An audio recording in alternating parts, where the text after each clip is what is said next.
So WetPlan is brought to you by several partners, including the Native Plant Society, and Marlene Rodak from the Untitled Chapter is on with us today. Lee County Division of Natural Resources, Maria Romero, our TMDL coordinator, is on with us today. It's also brought to us by Hyacinth Control of Lee County and the Pond Watch program. Ernesto Lasso de la Vega is on the line with us today from Pond Watch.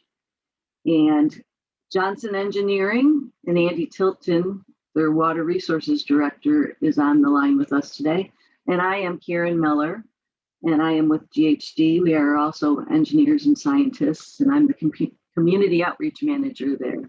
So we are your WetPlan team. But we also have other partners, including the Florida Department of Environmental Protection. So they're our featured partner, and they came to us with the Rookery Bay National Estuarine Research Reserve. And Marissa Figueroa, their Coastal Training and Program Specialist, is going to give us an introduction to our speaker and talk to us a little bit about Rookery Bay. Marissa. Okay. Thank you, Karen, and of course, the whole team from WetPlan. So to give you guys a little bit of background of Rookery Bay, we are a National Estuarine Research Reserve. It is one of the 29 NERs across the nation. And the purpose of these reserves is that they are place-based resources that benefit our communities.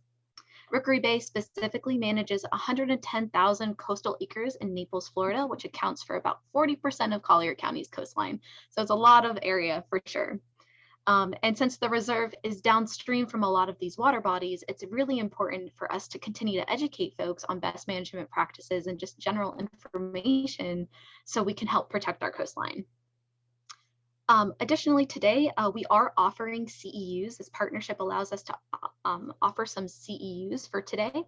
And there is a caveat to that. If you would like to request your FDACs or FNGLA CEUs, please pay close attention. As a requirement for these certification agencies, we're required to have you folks take a quiz, and you have to score 70% or higher in order to receive your credits. So at the end of today's webinar, I'm going to provide a link, and that link is going to take you to your quiz. It's a Google form. It has approximately 15 questions on it, and it relates to today's presentation. So make sure you're paying attention, and if you have questions, make sure you ask. And then, of course, when you're done with that quiz, when you click that link, make sure you you answer all of those questions completely. And be sure at the very bottom, there's a button that says submit. You have to submit it in order for me to receive your request. So that's just an important piece of information for you folks today. Now, talking about today's presentation, we have Dr. Lynn Geddes. She's the Associate Professor of Agronomy at UF. And we're going to talk about some of the native and exotic wetland plants today. So just a quick recap of what we're going to hear about is Florida's tropical climate, it does provide an ideal habitat for many introduced plant species. However, these invaders are not always talked about how they arrived here. So today's talk will describe the events that led to the introduction of several problematic plants to the state of Florida. And additionally, you'll hear some of the identifying characteristics of these weeds, as well as some management techniques that can be used to control and preserve ecosystem health. So Dr. Lynn Geddes, I did mention that she worked at University of Florida. She's actually in the Fort Lauderdale Research Education Center in Davie, and she's been there since 2012. Dr. Geddes' research is also focused on biology and ecology of native and introduced aquatic and wetland plants, and the evaluation of control methods for managing invasive species. All right, with all that being said, Dr. Geddes, take it away. Thank you, Marissa.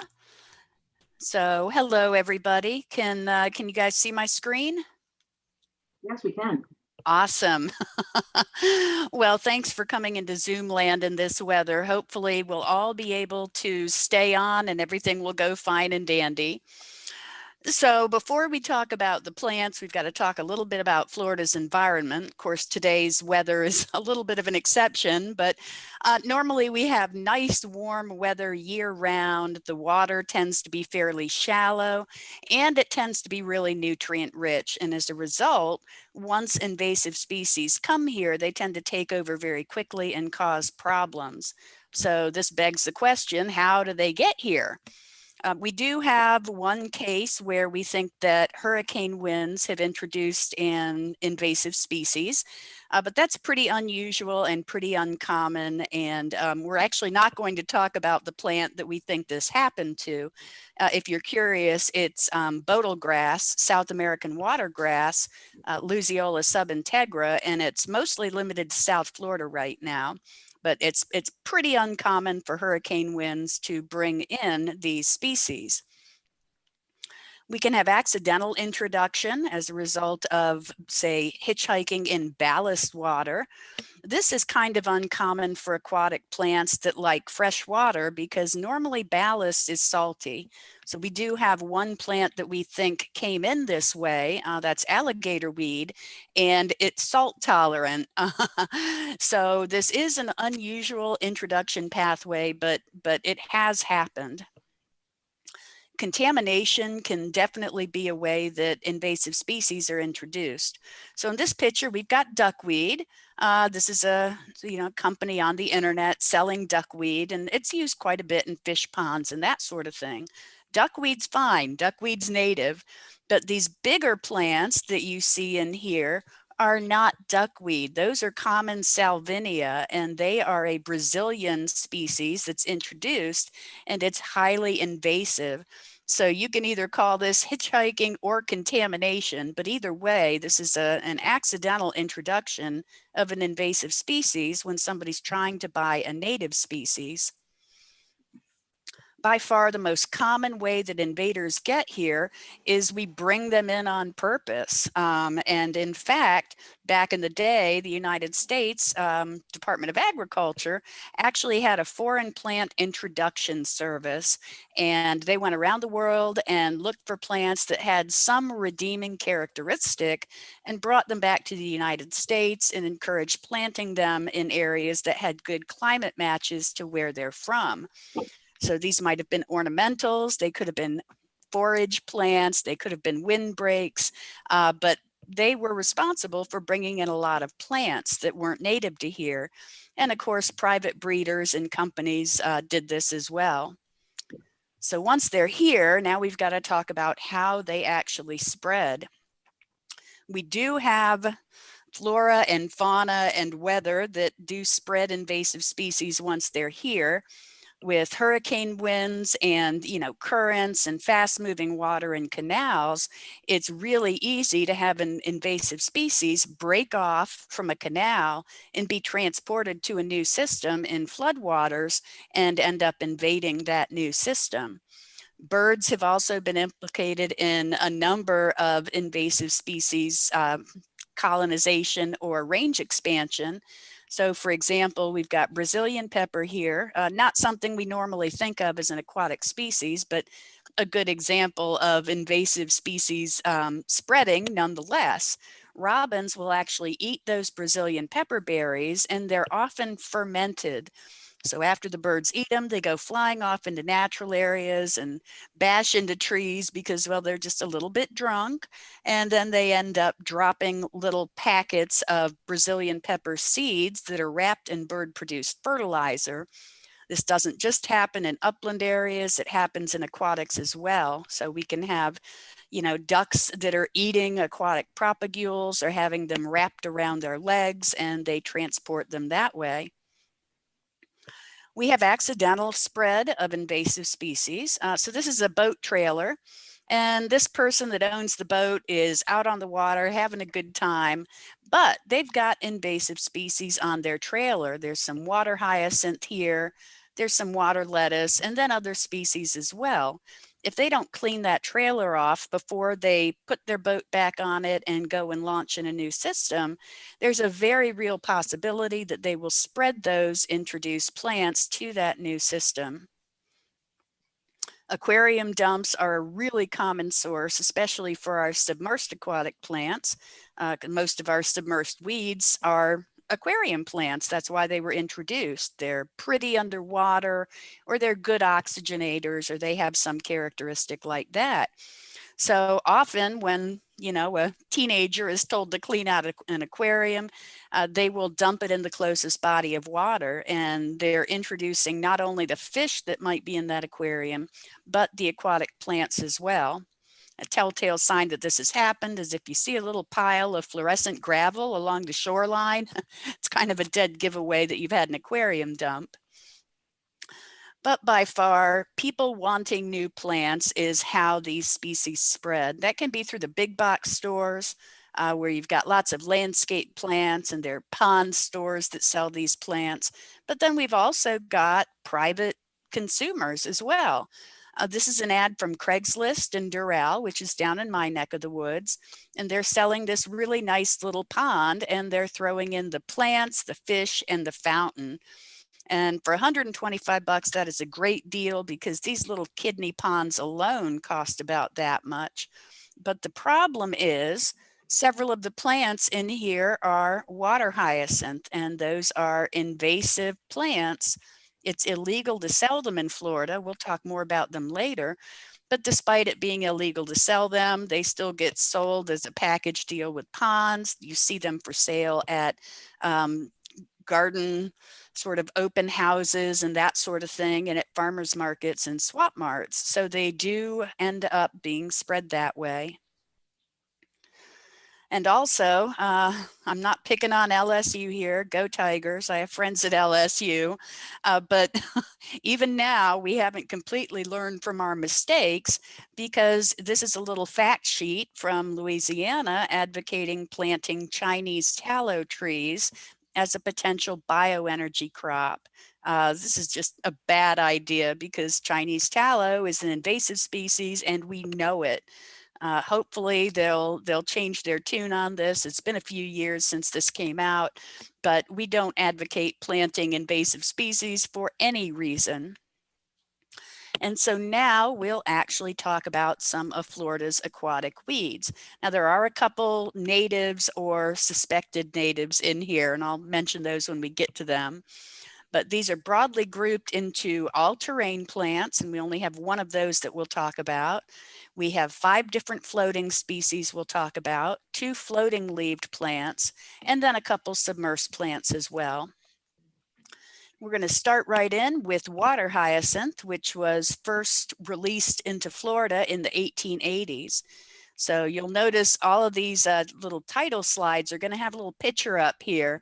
This tells you how this plant got here. So water hyacinth was intentionally released into our waters by a well-meaning Florida citizen who picked some of these up in New Orleans and had them in her pond in her backyard. It quickly outgrew that pond, so she put those plants in the closest body of water because they were so pretty. She wanted to share their beauty with the rest of Florida citizens. That was the St. Johns River, and the rest is history. So let's talk about water hyacinth. Its Latin name is Eichhornia crassipes. They're in the process of trying to reclassify this as Panaderia crassipes, but the jury's still sort of out on that. It's in the Panaderiaceae, or the pickerel weed family. It's a Brazilian South American native, and it is a Florida prohibited aquatic plant. And Florida has now merged the prohibited aquatic plant and the noxious weed list, so water hyacinth is on both of those. And what that means is it's illegal to do anything to water hyacinth other than to kill it. You can't grow it or cultivate it or sell it. All you can do to this plant is kill it, because it's a bad, bad weed. Water hyacinth floats on the surface of the water and will reach about 3 feet above the surface of the water. The leaves are round, usually up to about 5 inches across. They often have a little point on the tip or apex of the leaf, and the leaves have a leathery or rubbery texture. Those leaves are attached to spongy petioles, and the petioles are all attached at the base of the plant in a basal rosette. The roots dangle down from that point of attachment, and they're dark and feathery. But of course, water hyacinth's claim to fame is its beautiful, showy purple flowers. So here are those rounded leaves that I mentioned, and you can see there's just a little bit of a point at the tip of this leaf. It's not always there, but you often see it.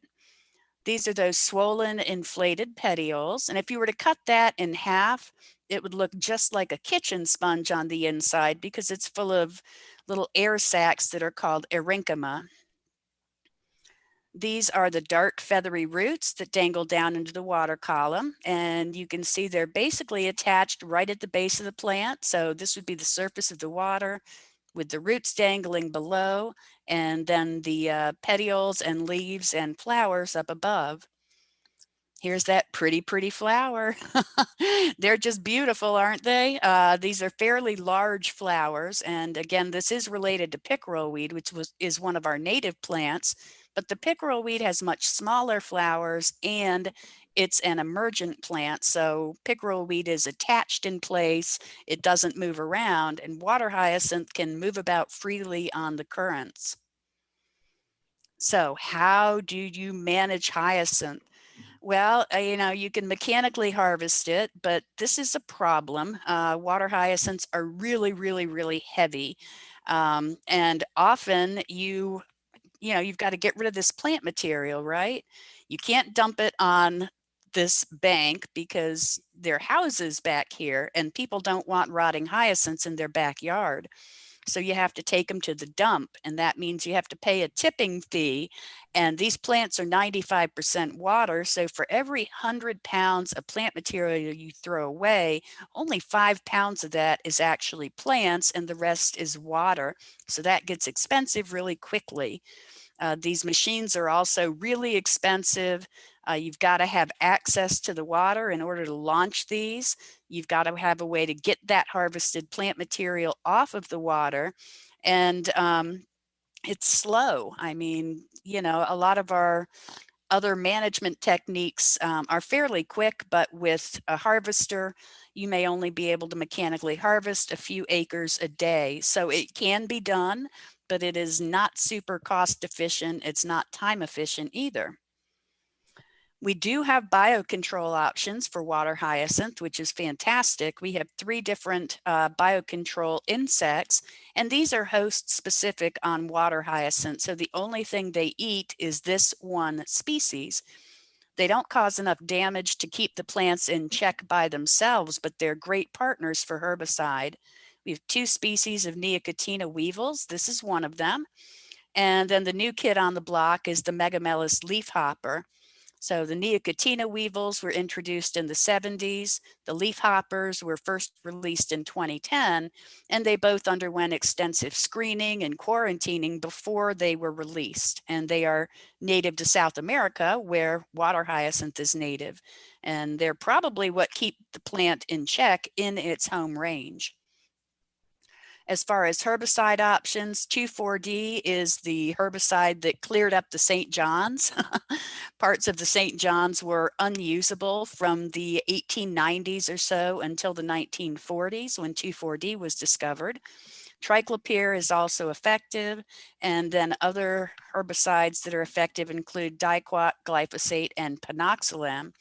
And we have found that 2,4-D and panoxalam in particular work really well in conjunction with those biocontrol insects. And I know somebody's going to ask, so I'm going to answer it ahead of time. Where do you get these insects? The insects are ubiquitous, particularly the Neocotina weevils. And that is because they've been here since the 70s. And anywhere you find water hyacinth in Florida, you already have the water hyacinth weevils. So you don't have to get them, you don't have to add them, they're already there. Our next floating weed is Waterlettuce. This one, there's a lively debate going on about this plant. We think it's been here since before the 1750s, but we also think that it is a water garden or ornamental introduction. Waterlettuce's Latin name is Pistia stratiotes. It's in the Araceae family, along with the peace lily and caladiums and that sort of thing. It's native to South America, Africa, and potentially the southeastern US, but that's based on fossil records. Some of us are still not convinced that this plant is native to this area because it does not have any specialized enemies that chew on it here and keep it in check. And that's sort of a hallmark of where a plant is native. There's normally something, either an insect, a pathogen, something that keeps that plant in check in its home range. And we do not have anything in Florida that specializes on water lettuce, so we don't think it's native to here. Regardless, it's a Florida Class 2 prohibited aquatic plant. What that means is out in the field, you can't do anything to this other than to kill it. But if you're a nursery and you have a permit from the state of Florida, you can grow water lettuce as long as you only ship it out of state. And that's because water lettuce is really cold sensitive. So in other parts of the country, this will die and freeze back during winter. That's why they're allowed to ship them out of state. But you're not allowed to do anything to this in Florida other than to kill it. Water lettuce can get up to 2 feet wide. Individual leaves are up to a foot in length, and they often have a scalloped margin. The leaves are thick, sort of a dull light green, and they're sessile, so they lack a petiole. They don't have that leaf stalk like water hyacinth has. The roots are light and feathery, and it does flower, but the flowers are inconspicuous, and they're very typical of everything in the Araceae family. So here's a baby water lettuce. They're cute when they're small, right? This guy's only got about 6 leaves. He's just a little baby. But the important thing to note here is this guy is already making pups. So these start reproducing vegetatively very, very early, and they're highly productive. Both water lettuce and water hyacinth can go from a single plant to an acre of coverage in as little as 4 months. So these are both really bad actors. They do get quite large. This one's a little bit beat up, so it's been around for a long time. And right in the center, this is that aroid flower, and we'll take a closer look at that on a smaller plant. And this is that spathe and spadix arrangement that's very, very characteristic of all of the aroids.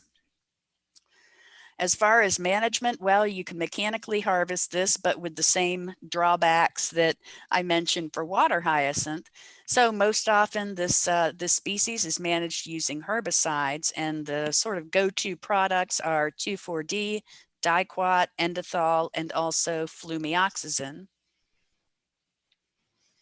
Our next floating plant is giant salvinia, which is also called Kariba weed, and it was first found in the wild in Florida in the 1990s, and this is another intentional introduction. This is pretty common in Lee County, so you guys have probably seen this one.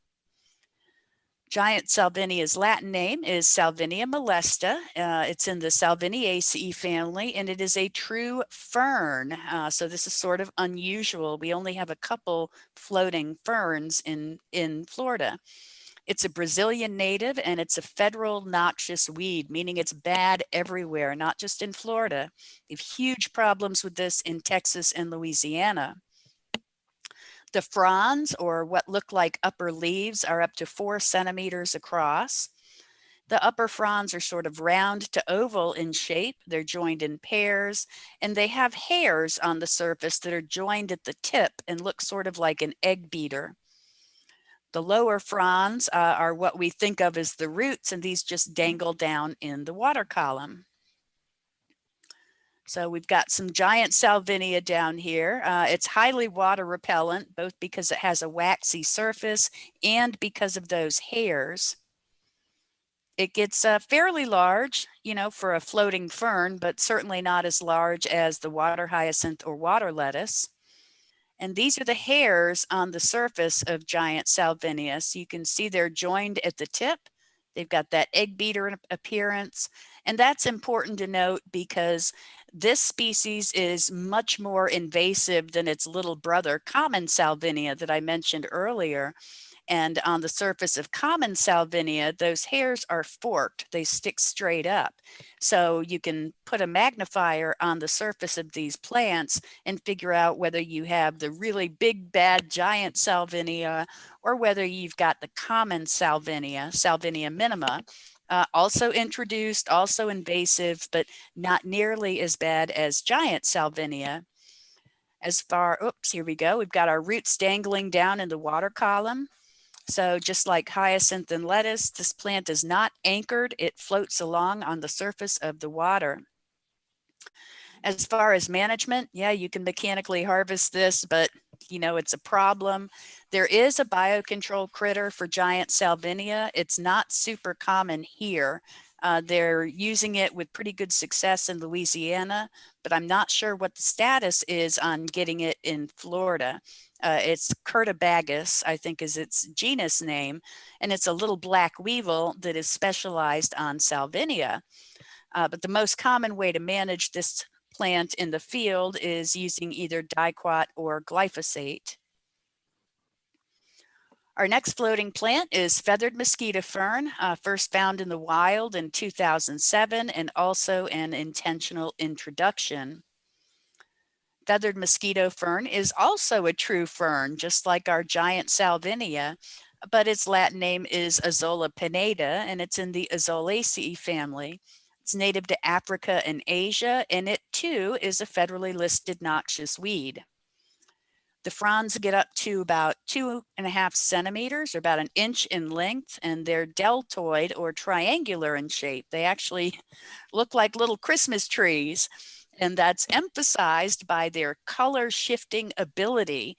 These plants range from green to red depending on light conditions. So plants that are growing in full shade tend to be green, and those in full sun tend to be a deep red or even burgundy. And that's this little fern's way of producing sunscreen to protect its chlorophyll and keep it from getting burned. I've often wanted to make Christmas cards out of pictures of feathered mosquitofern, but it just seems like a bad idea.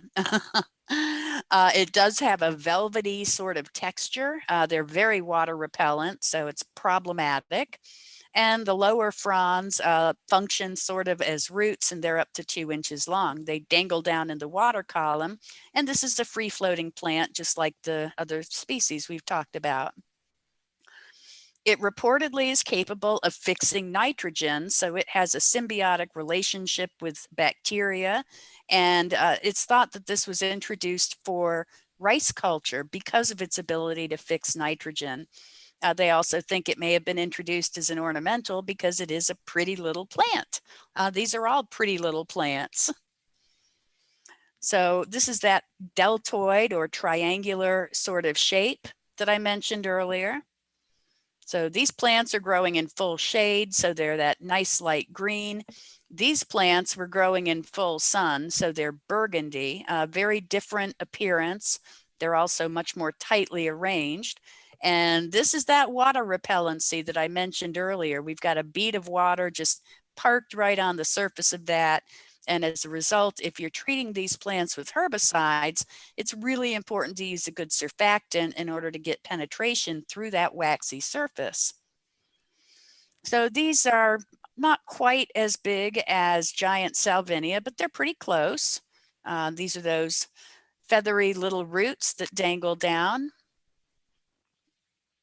And this is just for scale. So this plant was clearly growing in sort of dappled shade with pockets of sun because we've got green and we've got red.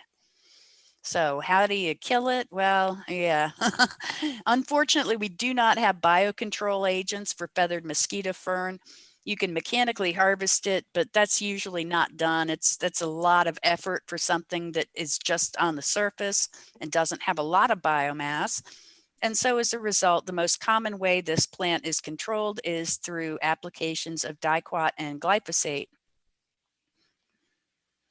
Our next floating plant is Redroot floater, first found in 2010, an intentional introduction that was brought in via the water garden and aquarium industry because it's really pretty. So far, this has been restricted to the Peace River. They initially found a fairly small isolated population of this and thought they got it under control, but then it popped up the following year and it became more widespread. And so it's sort of a chronic management problem at this point, but fortunately it has not left the Peace River to my knowledge. Redroot floater's Latin name is Phyllanthus fluitans, and it's in the Euphorbiaceae family, so it's a distant relative of poinsettias. It's a South American native, and it's not listed by the state or by the government, the federal government. The IFAS assessment, which is a protocol that we use to evaluate non-native species, lists this as a caution species, meaning, well, okay, you can grow it, but it would be better if you didn't. And if you're going to grow it, you have to take care and manage it to make sure it doesn't escape. It has brittle stems that are up to 2 inches in length. The leaves are up to about 3/4 of an inch in length, and they're concave. So think about sort of an old school hubcap from the 50s or 60s, where the center of it is sort of poked in and you've got a shell. That's what these are like. They look puffy, but they're not. They don't have any spongy tissue underneath. They're just kind of rounded at the top. They range in color from green to pink to red. And again, we think that's influenced by light conditions, just like with the Azolla. They are water repellent, and those little leaves are attached in an alternate fashion along those brittle stems.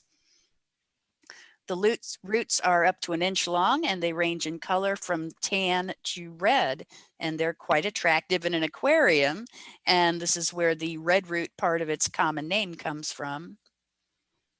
So nice, pretty little plant, not giant, you know. And these are plants growing in shade. They've got that green coloration as opposed to the pink and burgundy that we see over here. And these are those pretty red roots dangling down in the water columns. This is another free-floating plant. There haven't been any efforts to try to mechanically harvest this because, you know, again, it's a fairly limited problem.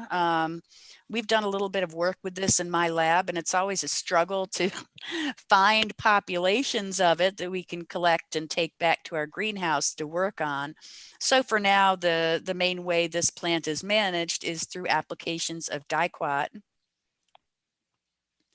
So now we'll move on to our floating leaved plants. So in contrast to the floating plants, these plants are anchored at the bottom of the system. They're rooted in the soil, and they have long, thin petioles and then leaves and flowers that float on the surface of the water. The first of these is Crested floatingheart, and it was first found in the wild in the 1990s. Crested floatingheart's Latin name is Nymphoides cristata. It's in the Menianthaceae, or the bog bean family. It's an Asian native, and it is a Florida noxious weed. And I took this picture in Naples. So this is pretty common over in your neck of the woods in Lee County and surrounding areas.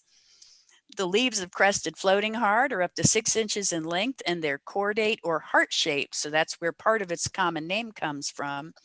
The leaves often have dark red markings or variegation, and they are smooth on the upper and lower surfaces.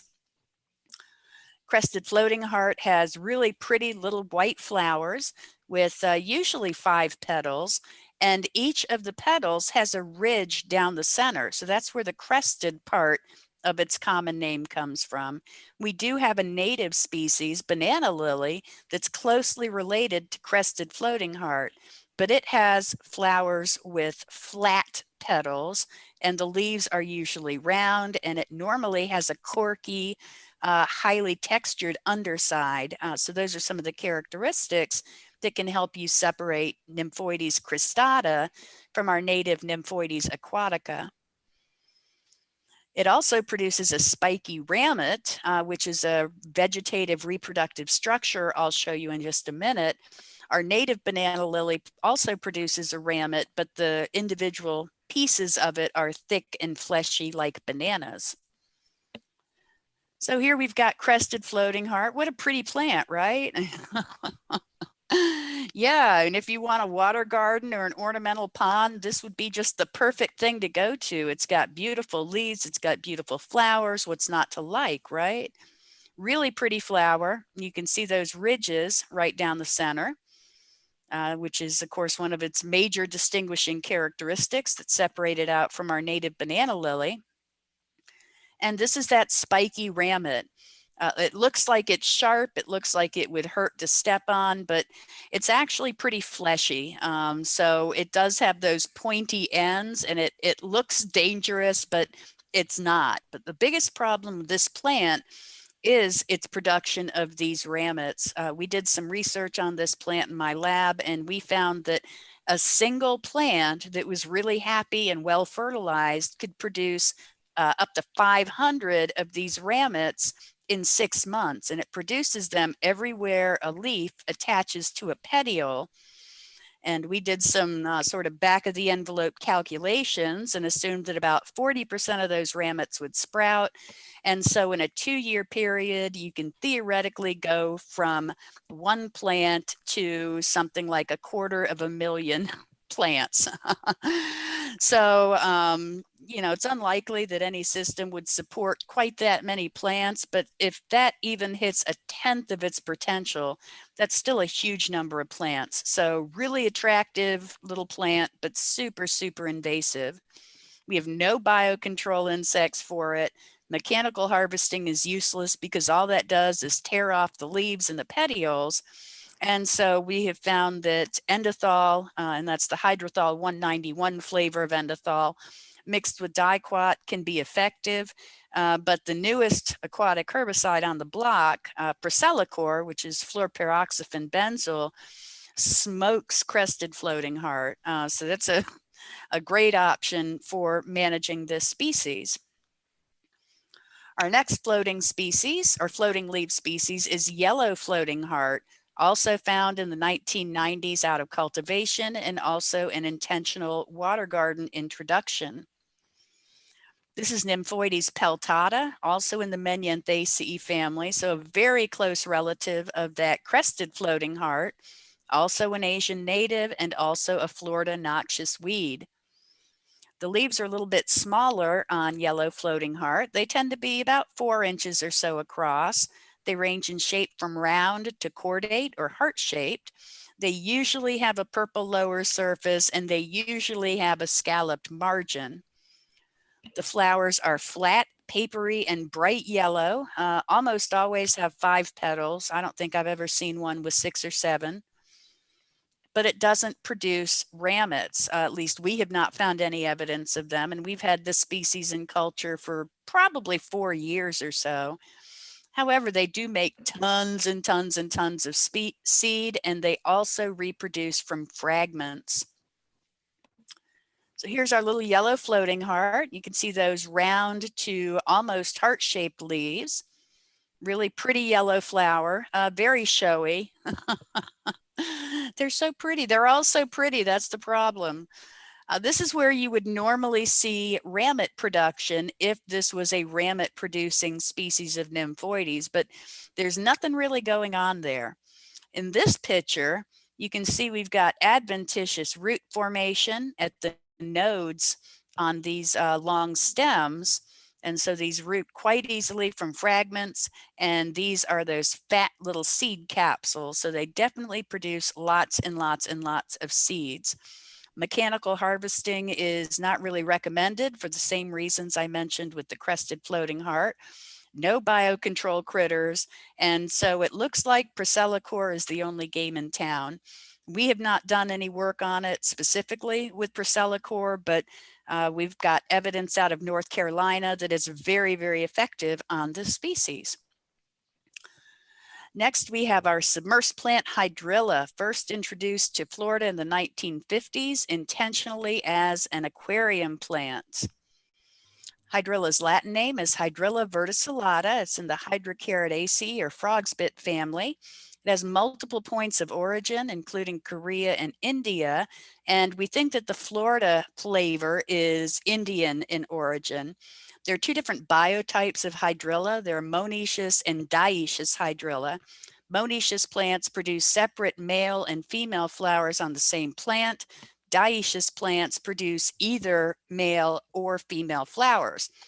Florida plants are the dioecious biotype, and they only have pistillate or female flowers. So there's no pollen source for Hydrilla in Florida. It's all vegetative reproduction, and it makes some other little structures besides fragments that we'll look at in just a minute. Hydrilla is a federal noxious weed. It's one of the world's 100 worst weeds. It can grow to 25 feet in length. So as long as it's underwater, it's happy, and it does have to be underwater. The individual leaves are strap-shaped up to a ½ inch in length, and they have coarse serrations or saw teeth along the margins. Leaf attachment is verticillate or whorled with 4 to 8 leaves at each node. It is a rooted plant, so it doesn't move around, and it produces tubers and turions, which we'll look at in a minute, in addition to fragments. It does flower. It has a little white flower that's not showy at all, and it's produced on a long, thin peduncle or a flower stalk. So here's a bouquet of Hydrilla. If we had time, I'd tell you its whole story, but we don't have time. Just believe me when I say that it's an aquarium introduction. One of its original common names was Star of India vine, and you can see why. So it's native to India, and in cross section, it looks like a star. You can see those serrations or saw teeth along the margin, and Hydrilla often has a little spike on the back of the leaves as well. These are those little white flowers, not showy at all and not productive. It doesn't make seeds because, again, no pollen in Florida. These are the tubers and turions. So the white structures here are tubers, and they're produced under the soil. The green structures are turions. They look like little pine cones, and those are produced in the leaf axils. So if this plant was producing turions, you'd see it right about here. So how do you control it? Well, yeah, mechanical harvesting can be done, but it's a losing proposition. It's expensive, it's slow. You can hand pull it if it's a small population. We do have grass carp, which were originally introduced as a biocontrol agent for Hydrilla, but they're not host specific. They eat practically everything. And they're also invasive species themselves. So you have to have a permit for them, and you have to take measures to make sure that they're not going to escape. As far as herbicides, fluoridone has been used forever. Well, since it was introduced in the 80s or thereabouts, but a lot of our populations of Hydrilla are now resistant to it. You can also use endothol or 3 of our 4 ALS products. You can use imazamox, bispirobacter, and panoxalam. Topramazone can be effective, and so can flumioxazin.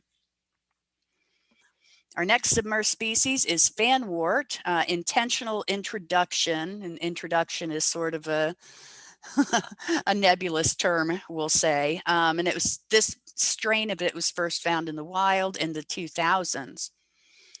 Fanwort's Latin name is Cabamba caroliniana. It's in the Cabambaceae family, and it's actually a native species.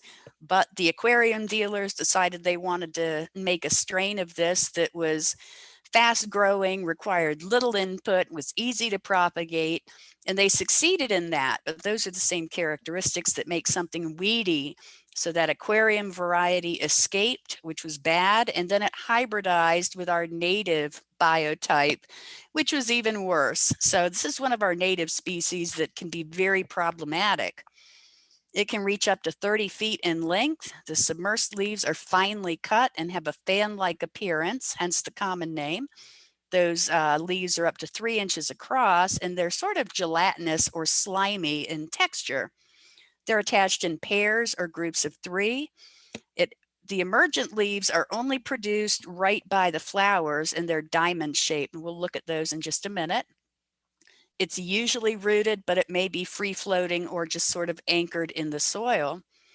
The flowers are emergent, so they're produced a few inches above the surface of the water, and they're usually a ½ inch across. So here are those highly dissected fan-like leaves. And it looks like there's a lot going on here, and there is, but if you look down here, there's actually only 2 leaves attached at that node. They're just highly, highly dissected. This is what it looks like underwater, so very attractive plant. These are those diamond-shaped emergent leaves produced only right near the flowers, and that's the only part of the plant that's emergent. And as far as management, well, triclopyr and carfentrazone are the only products that seem to be effective. Our last plant is Rotala, which was first found in the wild in the 90s, and this is an intentional introduction via the aquarium and the water garden industry. It's an all-terrain plant, so it's happy under just about any condition. Its Latin name is Rotala rotundifolia. It's in the Lathraceae family, so it's related to purple loosestrife, which is a really bad weed up north. It's an Asian native, and it's a Florida Invasive Species Council Category 2 plant. So this is a group formerly known as Flepsy, and Category 2 plants are those that have the potential to invade natural areas and cause damage, but have not been known to do so yet. We got to get that changed. We're working on that. It will grow up to 8 inches tall out of water, and it has leaves that are simple with smooth margins attached either in pairs or in groups of 3. The emergent leaves are round up to a ½ inch across. The submersed leaves look completely different. They're longer, they're thinner, they're elliptic in shape, and the submersed growth will get up to 15 feet in length. It has bright red to green stems, and it produces a spike of bright pink flowers on the emergent growth. So here's that spike of flowers. This is actually pretty small. This is a close-up. So that spike is maybe 1.5 inches in length. It's really attractive along the margin of a pond, which is why it's used as a water garden plant. This is the emergent growth with those nearly round Kelly green leaves and that hot pink stem. Here's the submersed growth. It looks like a completely different animal, but I promise you this is the same species. The giveaway here is we've still got some of those remnant leaves that used to be emerged and are round. It's very happy growing in deep water. This is another picture from Naples. You guys just get it bad in Naples. This is growing in about 15 feet of water, and all of this red material you see is submersed Rotala, and now it's topping out and starting to cover the surface as well. It's perfectly happy growing high and dry too. This is plant material that was harvested out of a canal, piled on the bank, and is now growing on itself. So can you mechanically harvest it? You can, but it's really heavy. It has literally broken harvesters, and you have to haul it off site because it'll grow on itself. Grass carp will not eat Rotala. We have no biocontrol options for it. And so the primary ways to control Rotala are through 2,4-D and triclopyr, and that new product, Procelicor, is really, really good as well.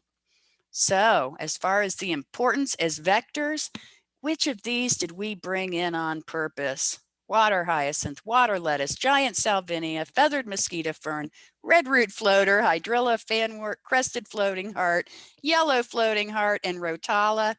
Yeah, we did this, folks. We brought these in intentionally. So don't do that anymore. Focus on native plants. If you have invasive species, get rid of them in a proper way. I thank you for your attention, and I hope we have time for a couple questions. Thanks so much.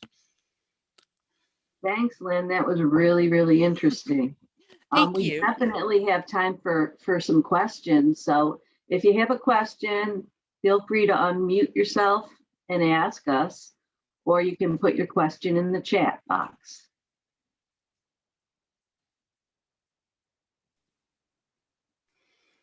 Come on, guys. I talked really, really fast so we'd have time for questions.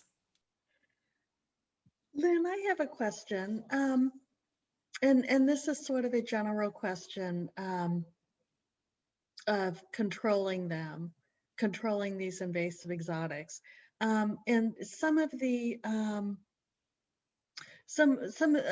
of course, you mentioned a lot of the chemical treatment of them. What effect does that, what's your perspective of the effect that might have on the actual water quality of these water bodies? Hey, Marlene, that was a good question. So all of the herbicides that are used for aquatic weed control are labeled by the US EPA and by the Florida Department of Ag and Consumer Services. So when used according to the label directions, they don't cause undue harm to people or the environment. Yeah, there's always a debate on using herbicides to manage plants. A big one right now is with water hyacinths. And the argument is when you're using herbicides and you kill floating plants, they fall to the bottom and add to the detritus, which affects water quality. And that's true.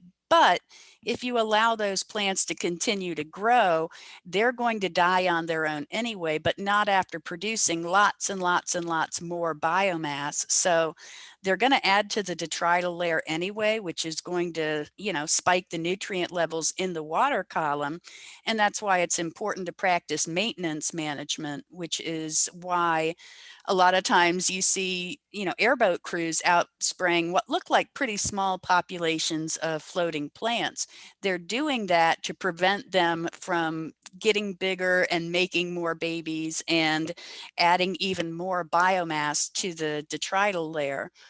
It would be great if we could feasibly mechanically harvest all of this stuff, but it's just not possible. That's probably the lowest impact way as far as water quality parameters. But it also tends to stir up a lot of sediment. There's the issue of bycatch, which is getting fish and turtles and other critters that come up with the harvested material. And so unfortunately, there's no good answer. If we could rewind about 150 years and prevent any invasive species from getting into our waters in the first place, we would be golden. But, herbicides are one tool in our toolbox, and, we use them judiciously and appropriately. And I see we've got a couple in the chat, so let me check those out. Okay, so Camila Perez is asking the name of the invasive grass at the beginning. It was initially called Bodle grass because it was discovered by Mike Bodle with the South Florida Water Management District. Its official real common name is South American watergrass, and it's Luseola subintegra. It's pretty limited in its distribution right now, but it has started to take over, especially because the FWC paused herbicide treatments in 2019, and that allowed it to sort of get out of control and escape. So it's a much more serious problem than it was even a couple of years ago. But right now it's geographically limited to South Florida. And so then we have a question from Shane. With the serious negative environmental impacts associated with a lot of these species, has there been an effort to make any trade in them illegal? Absolutely. Yeah, so Shane, a lot of the species that we talked about are in fact illegal to possess or sell or cultivate. But the problem is a lot of times plant collectors will sort of go out of the country and sneak in fragments of plants that we don't know anything about. I mean, when Hydrilla was first introduced in the 50s, there were something like 3 scientific papers published on it, and nobody really knew it was a problem. And the aquarium dealers were just like, okay, yeah, we'll take these plants you brought, but we don't really want them because we've got enough plants already. And then they threw those plants in the canals behind their nurseries. They took off, they escaped. So we're pretty good at keeping out the plants that we know are problematic. The issue is we don't know every plant in the world. I mean, there are species that still aren't identified, and aquarium and pond dealers are always looking for something new and interesting because that's what their customers want. So if there's a relatively unknown species, it could sneak in sort of under the radar and end up escaping and causing problems. But at least the ones we know about, the worst of the worst, those are regulated and it's illegal to trade in them.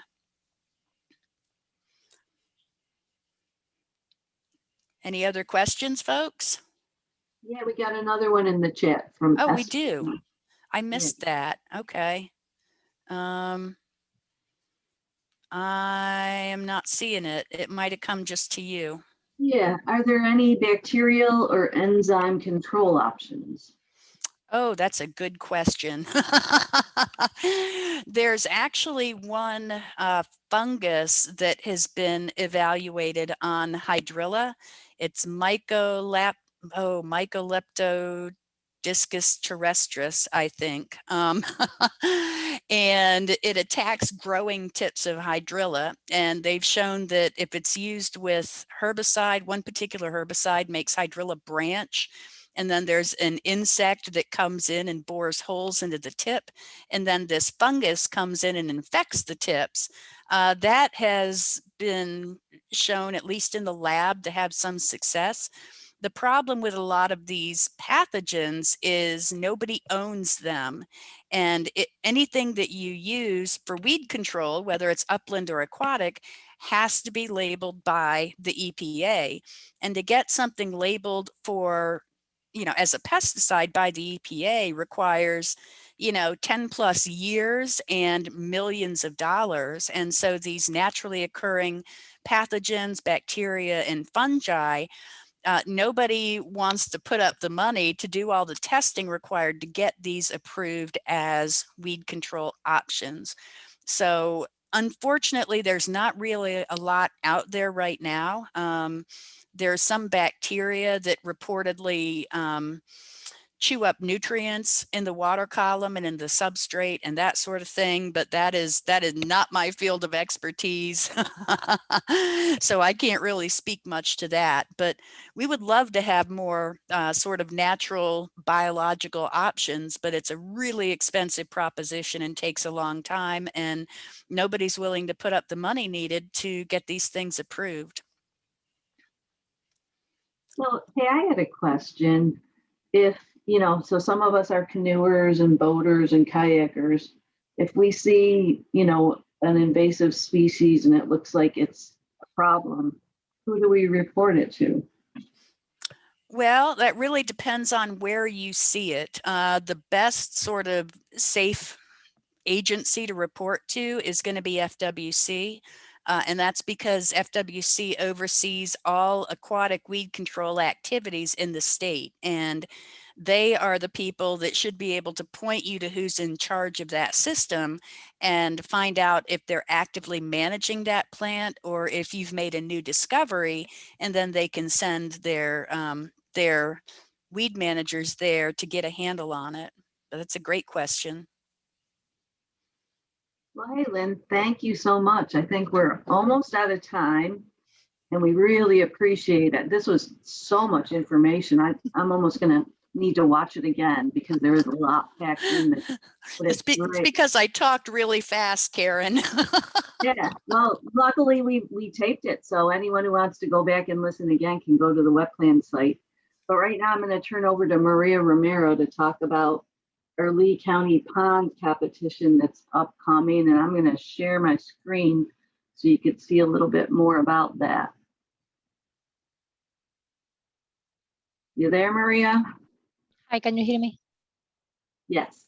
Hi. So we have currently opened a competition for anybody that lives in a community that has a pond and would like to participate.